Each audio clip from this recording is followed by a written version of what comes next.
welcome everyone to the Society of Thoracic Surgeons, the General Thoracic Surgery Database monthly webinar. Today is March the 9th. I can't believe we are already in March. It's absolutely crazy. Let's see, on the call with me today from the STS side, we have myself and Carol. I think that's it from STS team. We have Ruth, our GTSD consultant, and then also from the core group, we have Katie and Melissa joining us today. Thank you guys. And our IQVIA team, we have Jean, Joe, and Steve. So Melanie is off this afternoon, so she is not able to join us today, but Joe is going to cover for Mel today.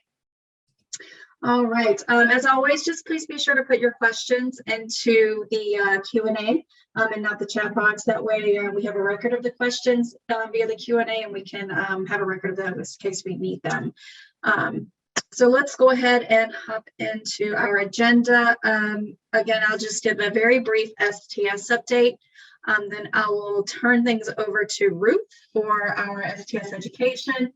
Then we'll wrap things up with IQVIA's update. And then, as usual, we'll finish up the call with your user feedback. If you have questions, please, again, submit those via the Q&A function. If you have a IQVIA related question, please, if you have a ticket number, if you could please include that into the Q&A, that would be helpful. So Joe and Jean and their team can go ahead and start looking into your specific question and pull that up. So let's go ahead and hop in. For our STS updates, our training manual for March it's in the hands of marketing, I promise. Kasha is going to get that posted as soon as possible. I suspect she'll have that posted ideally probably by the end of the day today. So again, the training manual is in marketing hands and getting ready to be posted. For our fall 2021 analysis results, as you all are very much aware, those results were released on Friday, February the 25th. An official STS communication was sent to all of our GTSD participants. Also, just to clarify, I know we've gotten a few questions related to this, but the pulmonary resection for lung cancer reports are being released at a later time. So the reports were initially released without the pulmonary resection composite. IQVIA's, we are in, they're wrapping that up and doing beta testing and testing to make sure everything is working accordingly for these pulmonary resection reports. And again, they are slated to be released at the end of the month. And of course, we will communicate with you all as we progress and get closer towards that release date. If you have any report related questions, if you could please direct those to IQVIA support at gtsdtechsupport@iqvia.com. They'll answer any questions. If they're not able to answer them, they will share them over to STS and DCRI as needed. So again, I do have a couple of questions from you all in my inbox, so I do apologize. I was out sick last week, so I am still catching up. So I'm not ignoring you, I promise. But if you would like to resend any questions, please feel free to bring them back up to the top of my inbox, but I am working through those questions. GTSD public reporting, the next update is scheduled for this spring. Public reporting will utilize the results from the fall 2021 harvest. And again, this will cover OR dates from July 1, 2018 through June 30th of 2021. If you have any questions about public reporting regarding your consents, if you are opting out or any questions related to GTSD public reporting, please direct those to Sydney Clinton. Sydney can be reached at sclinton@sts.org. And for those of you that were not on the last call or who may not have heard as of yet, we do have a new task force chair for the General Thoracic Surgery Database.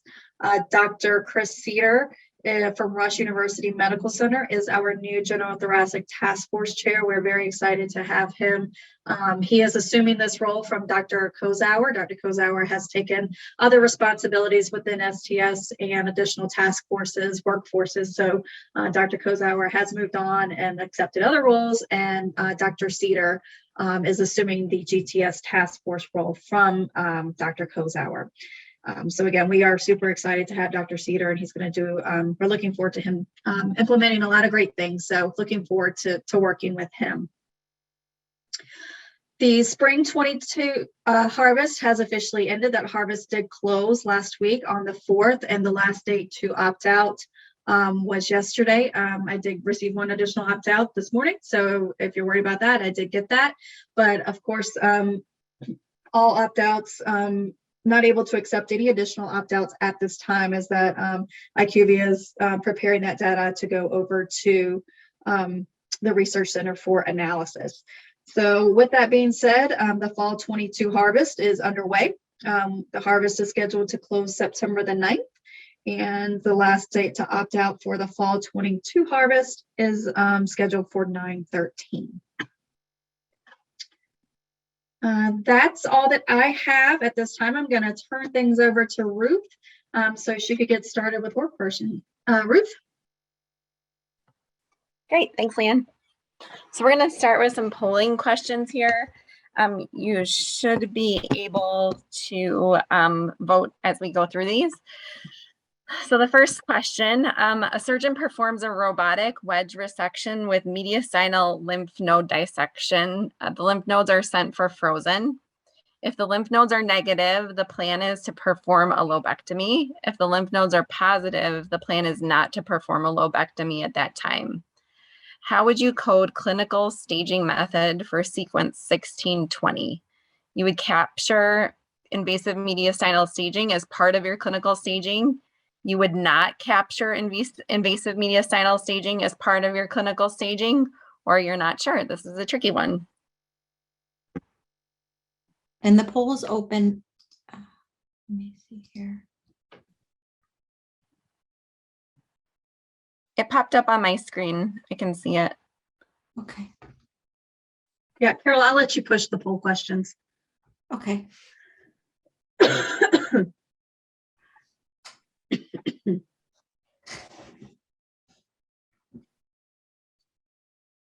All right, I'm gonna look. People are still thinking about it. They're opening their training manuals. Okay, I'm gonna end it now. We've got a pretty good response rate. So the correct answer is I would not capture invasive mediastinal staging. The cutoff for clinical, so this is clinical staging. The cutoff for clinical staging is the lung resection. So in this case, the surgeon performed the wedge resection and the lymphadenectomy together. So the lymphadenectomy would not be part of clinical staging. They've already removed some lung tissue. Do you want to pull that? I don't know if it's helpful or not, but I went into the training manual when we were typing these in, and it's really laid out nicely in the training manual. Sure, if Leanne wants to pop it up. And that might, I don't know if that's helpful or not, but I think it's 1620. And then if you just scroll down to the invasive mediastinal staging, and I think this one, it's going to fall under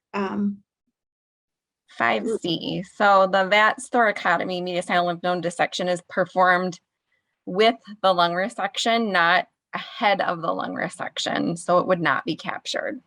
And this can get really nuanced, which is part of why we're doing these polling questions, because it really depends on how your surgeons perform their procedures. I get tons of questions about this. So if you got it wrong, don't fret. It's a tough one, and it is extremely nuanced.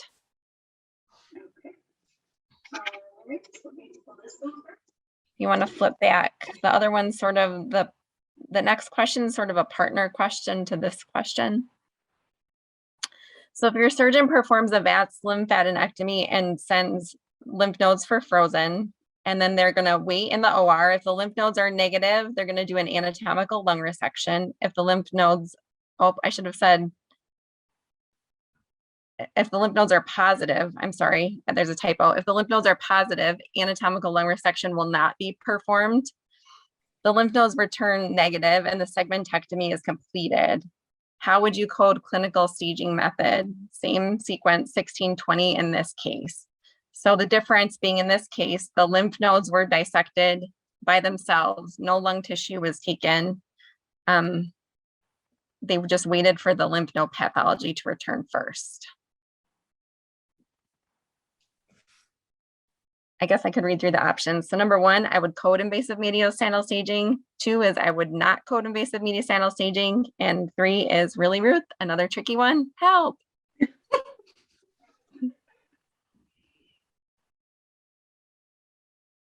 And I apologize for the typo. Before we publish the slides, I'll fix the typo. I'm so sorry for that. Yeah, I'll get that corrected. Okay. Looks like we're good. I'm going to end the poll now and share the results.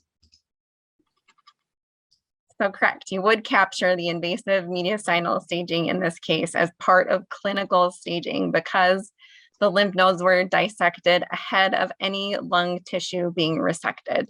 So this is very similar to a mediastinoscopy that's done in the same trip to the OR as the lung resection. If your surgeons perform a mediastinoscopy, wait in the OR for the pathology to return, and then complete the lung resection if the mediastinoscopy comes back negative, those are captured as part of clinical staging as well. So really that cutoff is whether lung tissue has been resected or not.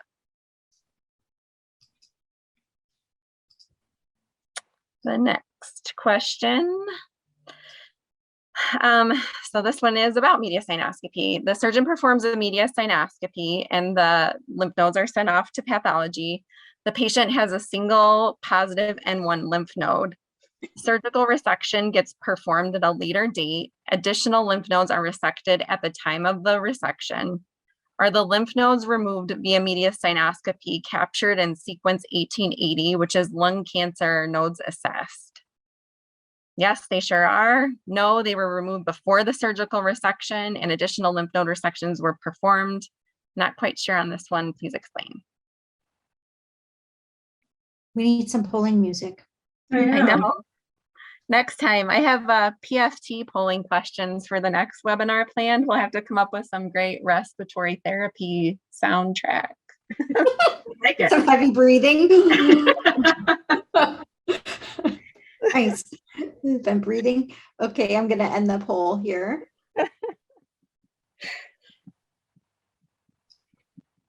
And share the results. The correct answer is no. They were removed before the surgical resection. Most of you got this one right. Again, if you look in the training manual for this sequence, it says that the lymph nodes that are supposed to be captured for sequence 1880 are only the lymph nodes assessed at the time of the index procedure that you are abstracting. Very good. Okay, here's the partner question to that one. So the surgeon performs a mediastinoscopy, lymph nodes sent off to path. The patient still has a single positive N1 lymph node. The surgical resection is performed at a later date, so same scenario. Additional lymph nodes are resected at that time. Are the lymph nodes that were removed via the mediastinoscopy captured in sequence 2040, which is pathological stage of this name makes no sense to me. It's the pathological end stage. Yes, no, maybe so, not sure. Sometimes those short names are harder to say than just saying the thing. Oh, we're getting split on this one. So I don't know if people can ever change their answer. I think once it's in, right? I I don't know. I think so. All right. We can, and we can always pull up the training manual or data collection form if you need us to. I'm going to end it. When I say we, I mean Leanne. Leanne. Yeah. I've got the training manual open, so just let me know if you want me to pull it over. No worries. All right, I'm going to end poll here and share the results. We're split on this one. I can't see the results. It doesn't show me. So you have 44% said yes and 56% said no. So the pathological end stage does incorporate lymph node staging from the workup. So generally the pathologist, oh, there it is. Generally the pathologists, or some pathologists, I guess I should say, will carry that staging forward for you. But if not, the patient does have pathologically positive N1 disease. And I think where this gets tricky, when you think about the previous question, is that you're not going to count those lymph nodes as part of the lymph nodes taken during the surgical resection, but you still would capture them during in the pathology section, I guess is a way to say that. Do we want and to it- put the definition in the training manual? Is there anything in there that will be helpful? If you pull over 2040 and 1880, let's see. So here's 2040. Yeah. So it's based on final pathology, and the pathologist generally will pull this forward because it's the sort of convention of pathology, how to stage these cases is they pull the pathology forward from the mediastinoscopy into the final pathology of the resection. If you scroll down there, Is it important to note that this is the staging pathology? I mean, I guess that's the, yeah, it's part of the staging workup, whether it's completed during the same OR trip or a previous trip to the OR. I don't think it specifically calls it out in the training manual, and it's definitely something that we can add for clarification in 2040. In 1880, it very clearly says to only capture lymph nodes that were resected as part of the index procedure.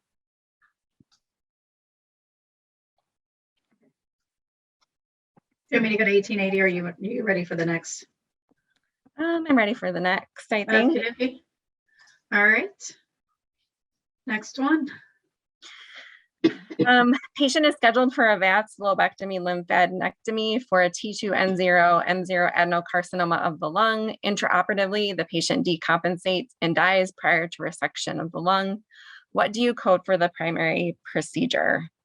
I would code thoracoscopy surgical with lobectomy as the primary procedure. This procedure still counts because the patient was in the OR with the intent to perform an analyzed procedure. Number two, if an analyzed procedure was not completed, I would not enter this case. Number three, I would code the minor procedures completed prior to patient expiration. Number four, I don't know the answer to this one. Can we go over it again? While we're waiting for any new data managers on there, can you explain, maybe it's me too, what's T2N0M0?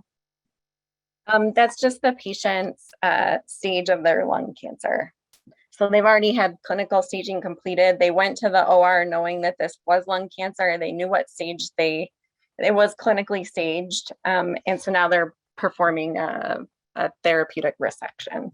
Okay, thank you. Yeah. Which makes a difference because if this was a case where they were just going in for a diagnostic procedure, regardless of whether it's completed or not, the case would be optional, right? And how would I know that if on the staging? So sometimes the staging will tip you off. You can't always tell that from staging. In general, most T2N0M0 cases going to the OR are taken with the intent of therapeutic resection. Okay. If you have patients with metastatic disease, oftentimes they're going for some sort of diagnostic purpose to see whether the pleura is involved or some other reason. Okay. Thank you. And what's LND? Oh, lymphadenectomy. Oh, lymph node dissection. Yeah.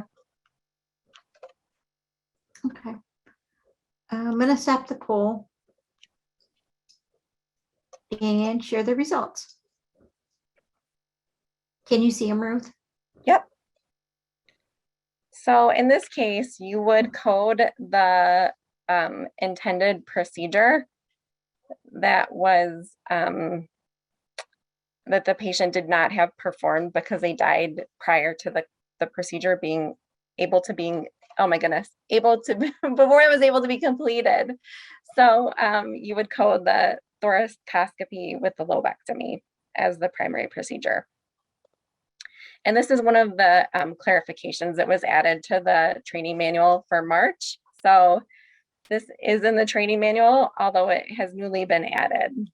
The intent here is that the STS wants to capture operative mortality for lung resections and esophageal cancer resections when patients die before the procedure is able to be completed.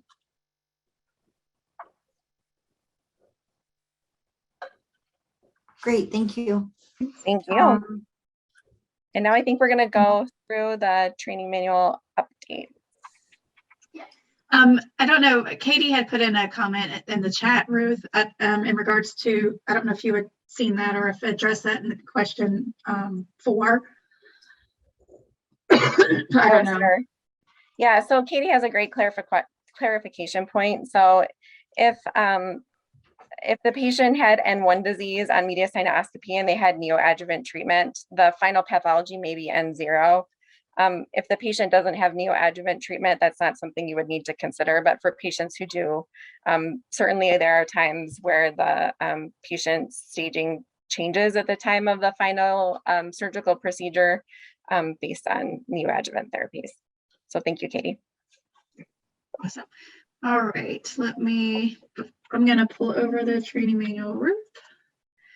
So there were lots and lots and lots of training manual updates this time around. I got tons of questions. I think everybody was putting in lots of cases as sort of the last COVID surge died down in preparation for the harvest. So we'll start at the top and work through these, and like Leanne said, they'll be published hopefully on the website tomorrow or later today.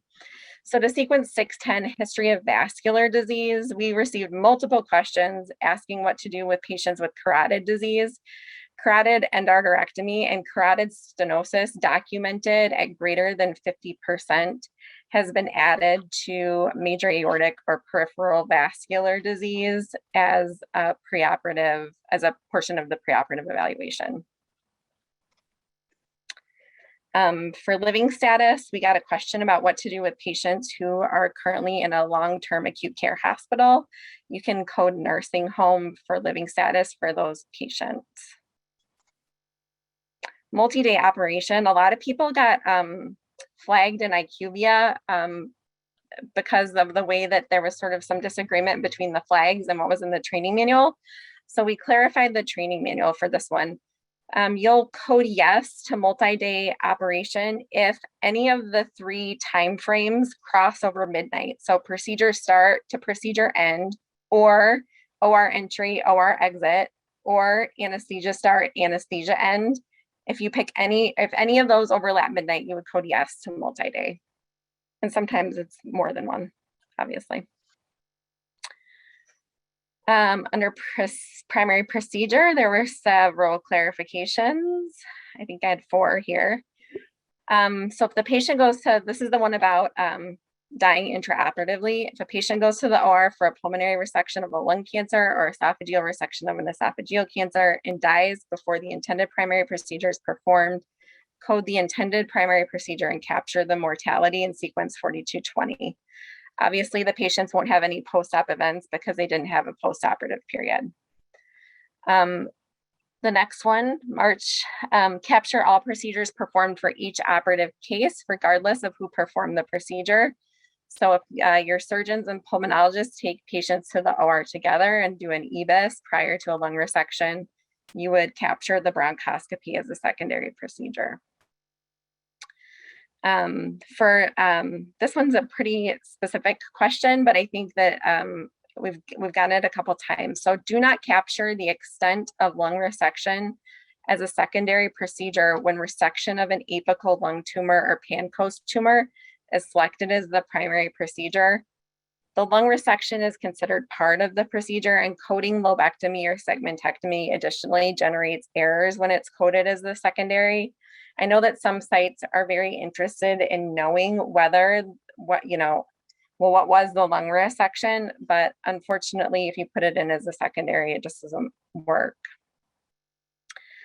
And then the last one is a quick one. Mini laparotomies are coded as open procedures. 1510, primary lung cancer resection performed. So this one I think is going to be a significant change for some sites. In the case where a therapeutic lung resection is performed for recurrent cancer, code no to sequence 1510. The intent of 1510 is to capture data on new primary lung cancer resections. So what this means is that if your surgeons did a therapeutic wedge resection 3 years ago, and then the patient comes back and they have recurrent disease and they do either an additional therapeutic wedge resection or a segmentectomy or whatever at that point in time, you would code no to 1510 and not capture anything in section F for that, that take back to the OR for the recurrent disease.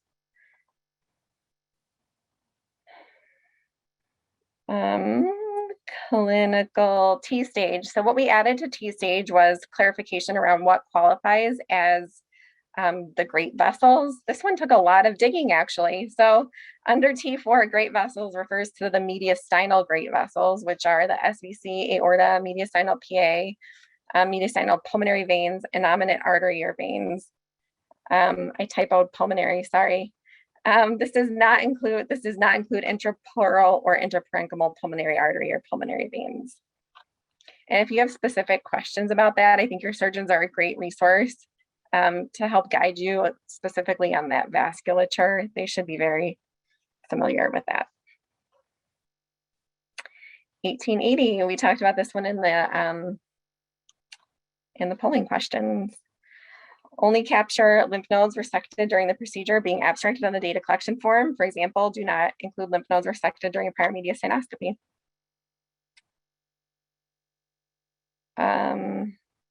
I've gotten tons of questions about this one. So I get a lot of questions asking about what to do with patients that have a thymectomy and the pathology comes back as thymic carcinoma.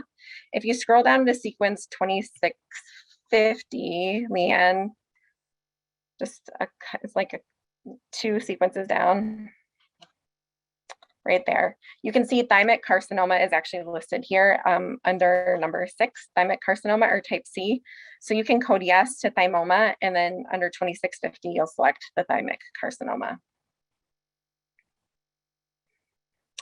Hiatal hernia 1-year follow-ups. Lots of questions about radiographic recurrence because most radiologists actually don't measure the size of the hernia. So if you don't have the size as measured by your radiologist, then the patient does not meet the qualifications for radiographic reoccurrence and you cannot capture it here in the hiatal hernia 1-year follow-up section. Post-op events. So I think this one is similar. Well, there's 2 here. So absence of post-op events cannot be inferred by absence of documentation. For example, if the surgeon see a patient at 2 weeks post-op and there are no notes in your EHR, including EHRs that allow for access to some other institutional EHRs, for example, Care Everywhere, I think is the one that is most commonly thrown out there. You must have a process in place whereby you verify that no post-op events occurred between 2 weeks and 30 days. And then there are some examples given. Your process has to be documented for audit purposes. And similar clarification was added to mortality. And then someone requested that we add a list of post-op events that are only coded for the index admission. So I put that here in this list. So if you wanted to stick that one to your wall, there are a few post-op events that are only captured for the index admission. 3670, code yes to 3670 if the definition applies, even in cases where the reason for return to the OR is captured under another sequence. For example, a surgically repaired bronchopleural fistula could be captured in more than one place. Air leaks. If a chest tube remains in for more than 5 days after a documented air leak, so not all chest tubes that are in for more than 5 days, but a chest tube where at one point in the first 5 days there was an air leak, there must be explicit documentation that the air leak was resolved and why the chest tube remained in place for more than 5 days. For example, air leak resolved, high output, chest tube, removed after output decreased less than 50 cc's per day. Respiratory failure. So this one is similar to an update for renal failure. If a patient has a post-op requirement for reintubation, but refuses, you would code yes to 3760. In most cases, those patients unfortunately don't survive, but the sequence is intended to capture the requirement, not necessarily the agreement. Discharge with anticoagulants. If a patient was on anticoagulants preoperatively and the preoperative intent was to discharge the patient on them postoperatively, then you're going to code no to 3840. And then again, this sequence is one of those that applies only to the index admission. 4010, similarly, index admission. And if the patient dies during their index admission with the Foley in place, you would code no to 4010. 4030, there was significant additions to the training manual, specifically for organ space, surgical site infections. So right there were those red. So previously we were directed to capture organ space surgical site infections only for patients that met the criteria of mediastinitis. But if you go to the CDC link for lung resection, esophageal resection, there were actually other organ space infections that were intended to be captured. So we added them to this list here. It's osteomyelitis, lung, and intra-abdominal. And then I added the documentation from the CDC into the training manual for you. It's several pages long. There's also a link to the CDC website if that's an easier place for you to go and read it, but they have specific definitions for those types of organ infections. Sequence 4120, same thing. If a patient has a new requirement for dialysis but refuses, you would code yes to 4120. If they meet the other criteria of 4120, I should say. And then 4270, it's the same information that we added to post-op events. So absence of readmission cannot be inferred by absence of documentation. And I think, is that it? That's it. There's more. Oh, no. Okay. That's the same. Yeah. Okay. Yep. That's it.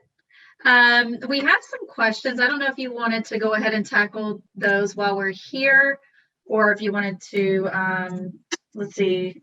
I know, Joe, I want to allow time for your updates because I know you have some important information to share as well. So, well, Joe, go ahead and do your updates, and then Ruth will come back to these questions and finish up with all of my questions today.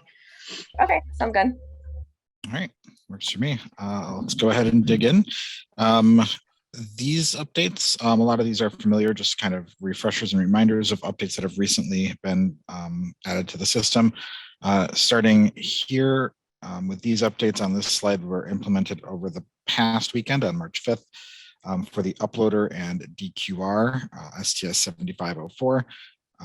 Critical validation checks were added for non-analyzed cases where any of the following fields were identified as missing: participant ID, record ID, patient ID, data version, or demographic data version. All records that are accepted into the database should include data for those variables. So if it is missing, regardless of whether it's analyzed or not analyzed, you will now get a critical error for those cases. STS 6935, we have been seeing errors on the DQR for the mort date variable for cases where the demographics form version prior to when the mort date variable was added, which would be any demographics form version prior to version 2.3. So the report logic has been updated and that issue should no longer impact you. STS 7238, there was a change to the parent-child relationship in our system. We removed the parent field from the mortality date variable. The reason for that is in the version 5.21.1 data specifications, the mortality date field is located on the demographics table, but its parent field is located, which is hospital discharge status, the MTDC stat, that's located on the operations table. So if the patient has more than one operation, there could be conflicting parent values for the child field. So in order to correct that, we removed the parent field from the mortality date field, making that field available for data entry on all forms. All right, also released on March 5th, items related to the missing variable report, STS 7348. The MVR report logic has been updated so that the MT30 stat variable will be flagged as missing if the unknown status is selected. And STS 7302, we had identified a difference in the denominator count when compared to the participant dashboard. So the report's filter logic has been updated and corrected to resolve that issue.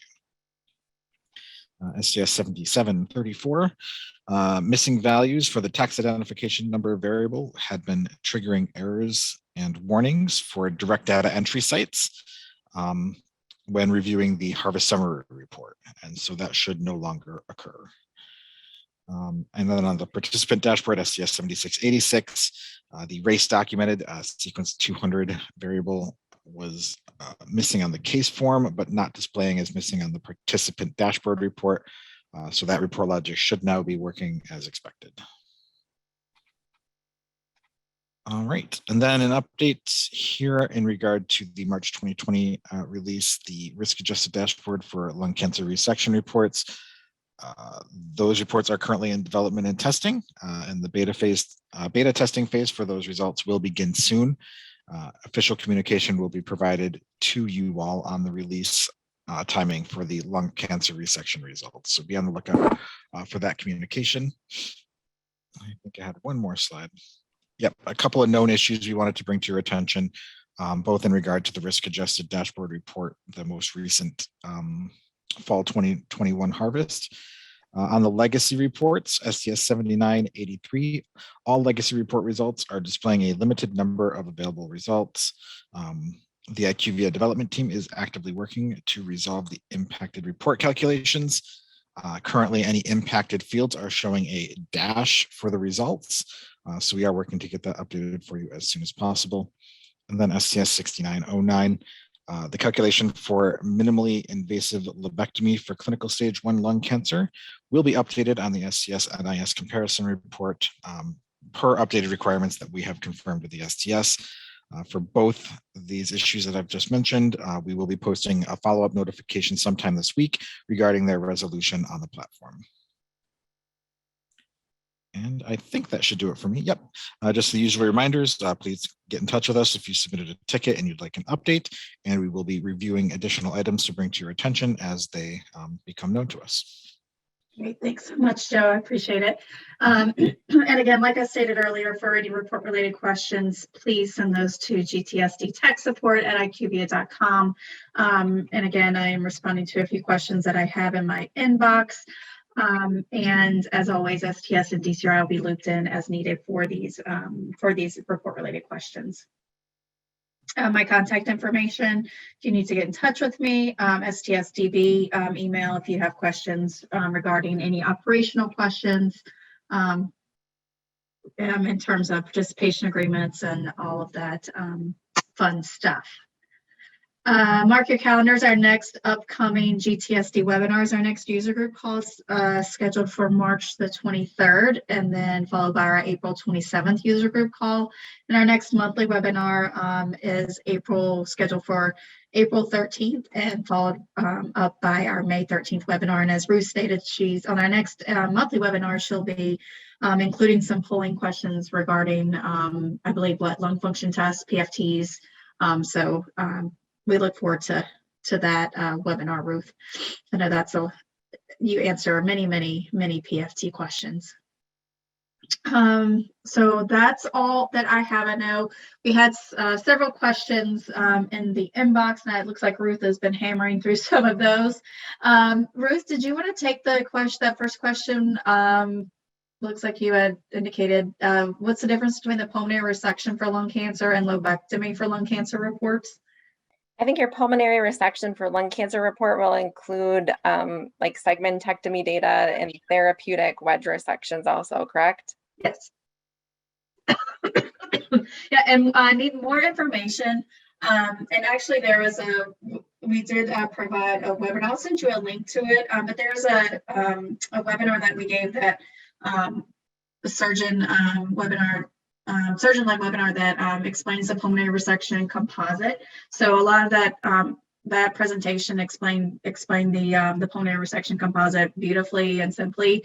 So I'll shoot you that link to that information so you can take a look at that. It's not very long, but I think it will give you all the information that you need regarding the pulmonary resection composite that's coming out. Also, the analysis overview will be updated prior to that pulmonary resection composite coming out. There are several updates that are needed. I did receive the information from DCI that I needed for the overview on the pulmonary resection composite. So I'll be, again, updating that overview and putting that out there for you all in the IQVIA library, and we'll let you know when that's updated, as well as making some additional updates. I know a few people had asked for a list of the composite, the risk model variables and sequence numbers, and right now that information is in paragraph format. It doesn't include the sequence numbers for some of those, I think for esophageal composite, but I'm working to take that information out of paragraph format and putting it into more of a table format that makes it easier for you all to identify those risk model variables and endpoints and things like that, and including the sequence numbers for each of those variables. So that will be included in the in that updated analysis overview that'll be coming. I hope to get that finished tomorrow and then posted rather quickly. I will need to get some surgeon review on that before I get it posted. So hopefully that'll be coming within the next week. And of course, again, it will include that pulmonary resection composite information. Let's see here. Can I just clarify one thing from questions? A couple of people have noticed on my list of things to capture only on the index admission, it appears that I forgot to include blood, post-operative blood transfusion. There's not a change, and I will correct that.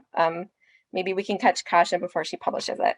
Yeah, absolutely. Yeah, if you want to get that corrected, just shoot and I can get it corrected, and then I'll get it right back over to her. So not a big deal. Awesome, thank you. Yep, we'll get that updated. Let's see here. Our next question: do we have to opt out of public reporting? Do we have to opt out of public reporting? I was under the understanding that you have to sign up for public reporting. So that is correct. I'm sorry if I caused any confusion. Yes. You have to sign up for public reporting. If you've signed up for public reporting and you did not want your data included in public reporting, then you need to submit an opt-out. Again, you only have to opt out of public reporting if you have a signed consent on file. And then, so you have a signed consent on file, you guys decide you don't want to include it, then you need to send an email, reach out to Sydney and let her know that you all wish to opt out of public reporting.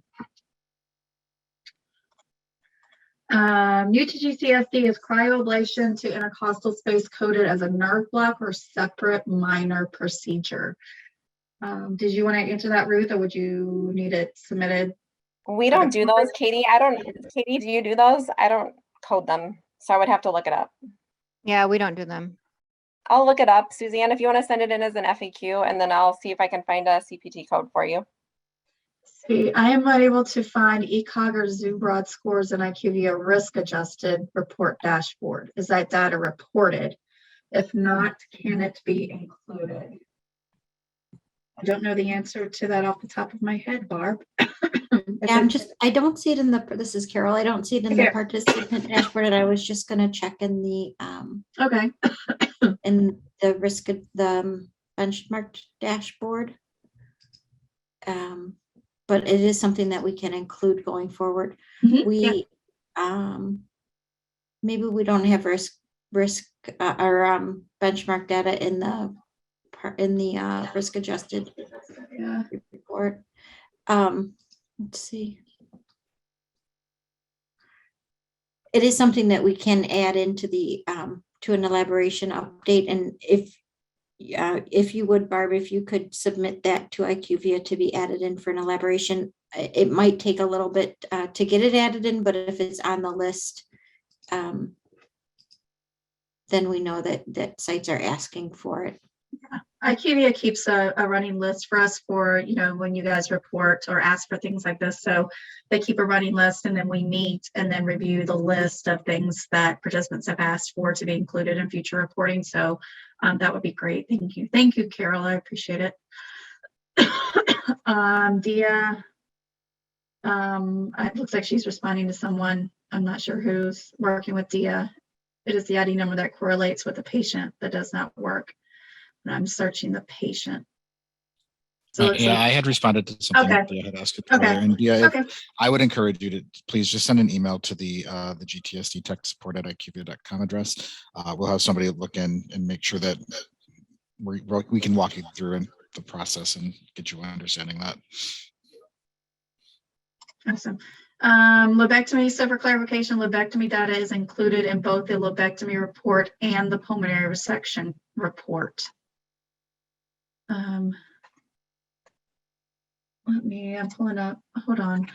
I just got the criteria from DCRI.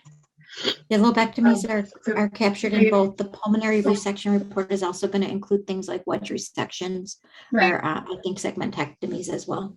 Yeah, and all of that criteria, again, Suzanne, will be laid out in that overview, in that section of the overview, all of the population, the criteria, the specific criteria for that. So that will be included and clearly identified in the analysis overview. Did the GTSD STAR report come out through 12/31/2021? If not, when will it? So no, we just closed the spring 22 harvest, which included data up through 12/31/2021. IQVIA is actually taking the snapshot, and the data is getting ready to go over to analysis. It has not gone over to analysis yet. So we are expected to have those results in summer.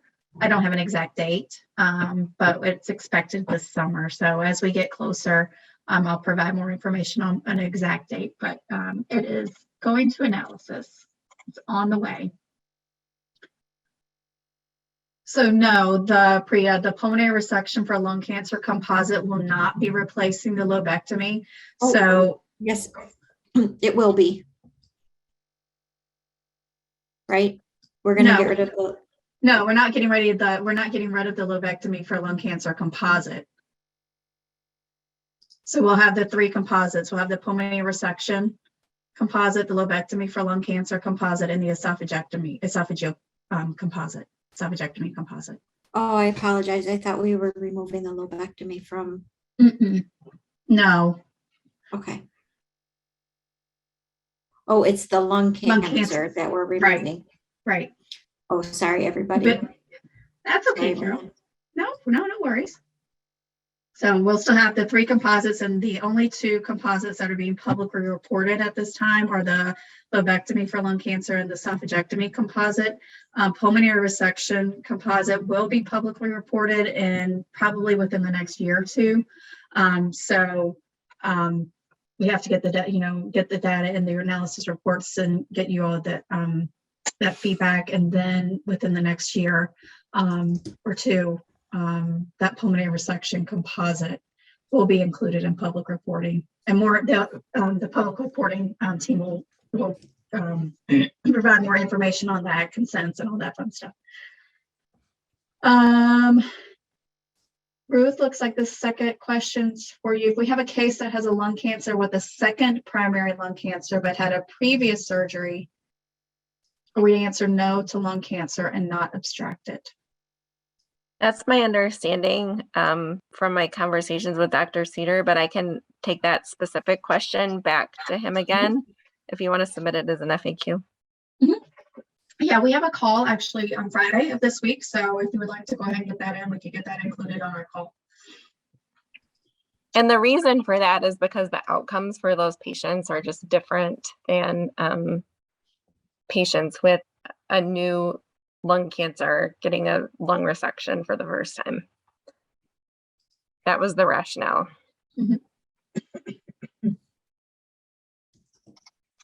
Okay. Just looking through, see if I missed anything.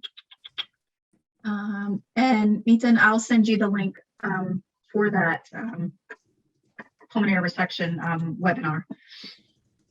I'm making myself a note. Okay, there's one more question. Will we be able to get a complete list of all the patients included in each of the 3 composite groups within our dashboard reports?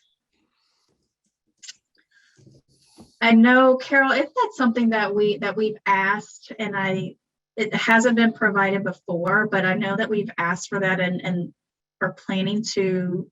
We thought it would be a good idea to include that in the dashboards moving forward. But currently it's not available, right? I believe you're correct. I remember the conversation. and Yeah. I think it's up for elaboration and we have to figure, Mhm. I think Right. we've been in discussions with IQVIA regarding it. Okay. We Yeah. can add it, and I think we have an elaboration call tomorrow. We can bring it up. Yep. So Melissa, is there a deadline to opt in for public reporting refresh this spring? There is a deadline. I don't know when that is. So if you could just email Sydney at Sydney sclinton@sts.org, and I'm pretty sure Carol had put her email in the chat box as well earlier.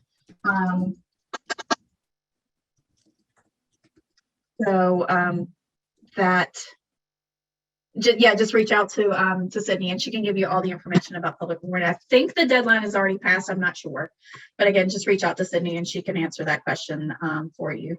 Do you have the date of the webinar that addressed the pulmonary resection composites? Let me see. Hold on. Let me go here. Let me pull over the STS website. Webinars. I was just there. Now to webinars. Past GTSD webinars. I think it was back in, it's right, November 10. It's the November 10 webinar.